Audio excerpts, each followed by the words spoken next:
নমস্কার।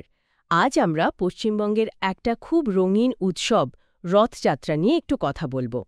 এর ঐতিহ্য, ইতিহাস, আজকের দিনে এর প্রাসঙ্গিকতা ঠিক কোথায় সেটাই বোঝার চেষ্টা করব। হ্যাঁ, খুব ইন্টারেস্টিং বিষয়। আমাদের আলোচনাটা মূলত Rathayatra Bengal's chariot festival traditions বলে একটা প্রবন্ধের ওপর ভিত্তি করে। আমরা চেষ্টা করব এর মূল দিকগুলো, ধরুন ঐতিহাসিক প্রেক্ষাপট, কোথায় কোথায় বড় করে হয়, রীতিনীতি, এসব কিছু তুলে ধরতে। বিষয়টা তো খুব গুরুত্বপূর্ণ। উৎসবটা ভগবান জগন্নাথ আর তার ভাই বোন বলরাম সুভদ্রাকে কেন্দ্র করে। এই শুরুটা আসলে ওড়িশার পুরীতে। হ্যাঁ, সেটা তো আমরা জানি। কিন্তু বাংলায় যে এর এত প্রচার, এত প্রসার, সেটা কিন্তু ওই পঞ্চদশ-ষোড়শ শতকের দিকে। আর এর পেছনে মূল কারণ হলেন চৈতন্য মহাপ্রভু। ও আচ্ছা, চৈতন্য মহাপ্রভু। হ্যাঁ, তার যে ভক্তি আন্দোলন, তার যে সহজবোধ্যতা, জাতিধর্ম নির্বিশেষে সবাইকে আপন করে নেওয়ার ব্যাপারটা, সেটাই বাংলায় এই উৎসবকে খুব জনপ্রিয় করে তোলে। তিনি নিজে পুরীর রথযাত্রায় যেতেন, আর তার ভাবধারাটাই এখানে নতুন মাত্রা যোগ করে। আর এই সূত্রেই তো হুগলির মাহেশের রথযাত্রার কথা আসে, তাই না? একদম। মাহেশ। শুনলাম এটা নাকি বাংলার সবচেয়ে পুরনো, পুরীর পরেই নাকি ভারতের দ্বিতীয় প্রাচীনতম। ঠিক তাই। ১৩৯৭ সাল থেকে চলে আসছে। ভাবুন একবার, ৬০০ বছরেরও বেশি সময় ধরে। বাবা, বিশাল ব্যাপার। আর মাহেশের যে এখনকার রথটা নন্দীঘোষ, ওটা ১৮৮৫ সালে মার্টিন বার্ন কোম্পানি বানিয়েছিল। লোহার রথ।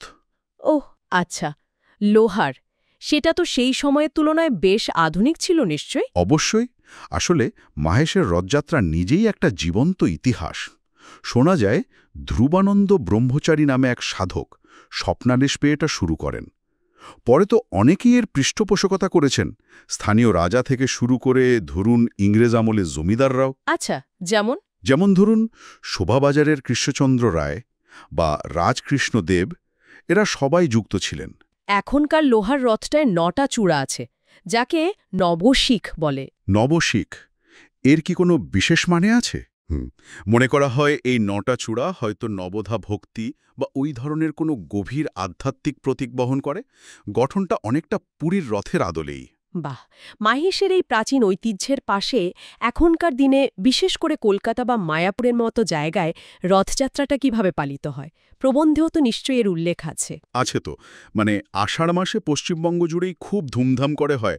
মাহেশে তো জগন্নাথ মন্দির থেকে মাসির বাড়ি গুন্ডিচা মন্দির, সেখানে রথ টানা হয়। হাজার হাজার লোক আসে। ৮ দিন পর আবার উল্টো রথ। হ্যাঁ, উল্টো রথ। কিন্তু কলকাতা বা মায়াপুরের ছবিটা একটু অন্যরকম। কলকাতায় ধরুন ইসকন যে রথযাত্রাটা আয়োজন করে, সেটা এখন শহরের একটা বড় কালচারাল ইভেন্ট। ও হ্যাঁ, ওটা তো বিশাল হয়। বিশাল শোভাযাত্রা শহরের বড় রাস্তা দিয়ে যায়।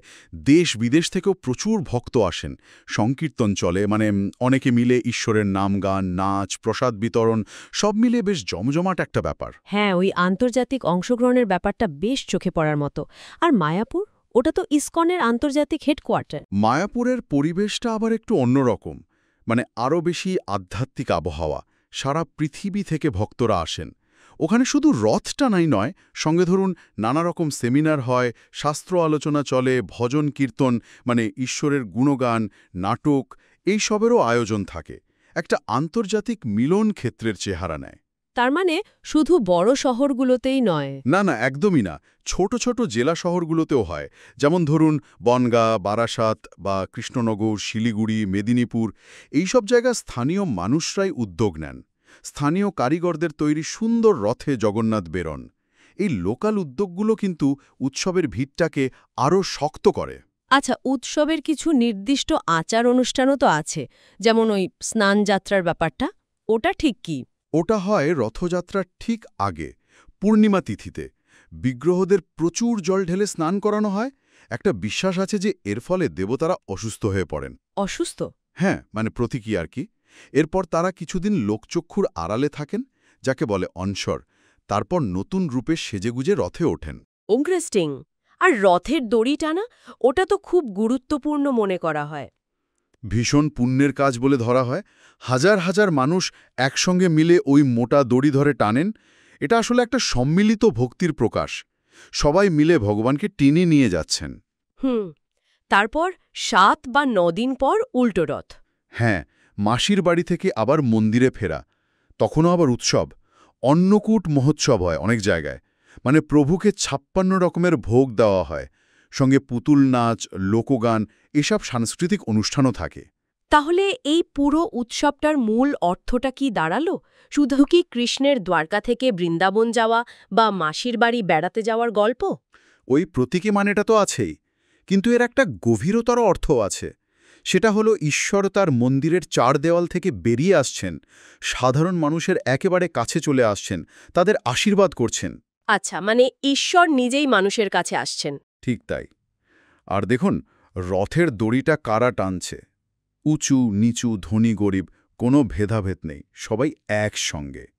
এটা আসলে সাম্য আর করুণার একটা বড় বার্তা দেয়। ভক্তিটাই এখানে আসল। ঈশ্বর এখানে কোনো দূরের রাজা নন, তিনি যেন বন্ধু, খুব কাছের একজন। এর সামাজিক বা সাংস্কৃতিক প্রভাব কিছু আছে, মানে অর্থনীতি বা এইসব দেখে? প্রচুর আছে। প্রথমত, এটা একটা বড় ধর্মীয় পর্যটনের সুযোগ তৈরি করে। অনেক মানুষ দূর দূর থেকে আসেন এই সময়। তাতে স্থানীয় অর্থনীতি চাঙ্গা হয়, হোটেল, পরিবহন সবকিছুই চাহিদা বাড়ে। সে তো বটেই। দ্বিতীয়ত, উৎসব ঘিরে মেলা বসে, সেখানে স্থানীয় হস্তশিল্প, নানা রকম জিনিস বিক্রি হয়। এটাও স্থানীয় অর্থনীতির জন্য খুব জরুরি। সব মিলিয়ে দেখলে পশ্চিমবঙ্গের রথযাত্রা শুধু একটা ধর্মীয় অনুষ্ঠান নয়, এটা ঐতিহ্য, সংস্কৃতি, অর্থনীতি আর সমাজের একটা মেলবন্ধন। মানে মাহেশের সেই প্রাচীন ঐতিহ্য থেকে শুরু করে কলকাতা বা মায়াপুরের আন্তর্জাতিক উদযাপন, সবকিছুর মধ্যেই বাংলার যে আধ্যাত্মিক আর সাংস্কৃতিক দিকটা, সেটার একটা জীবন্ত ছবি পাওয়া যায়। আলোচনাটা শেষ করার আগে একটা প্রশ্ন মনে আসছে। যুগ যুগ ধরে এত লক্ষ লক্ষ মানুষ কেন ওই রথে দড়িটা টানার জন্য ছুটে আসেন? কিসের টানে? শুধুই কি ধর্মীয় বিশ্বাস বা ভক্তি, নাকি এর পেছনে আরও কোনো গভীর সামাজিক বা মনস্তাত্ত্বিক কারণ আছে যা এত মানুষকে একসাথে জুড়ে দেয়? এটা নিয়ে হয়তো আরেকদিন ভাবা যেতে পারে। খুব ভালো একটা প্রশ্ন তুলেছেন, ভাবার মতো বিষয় বটেই।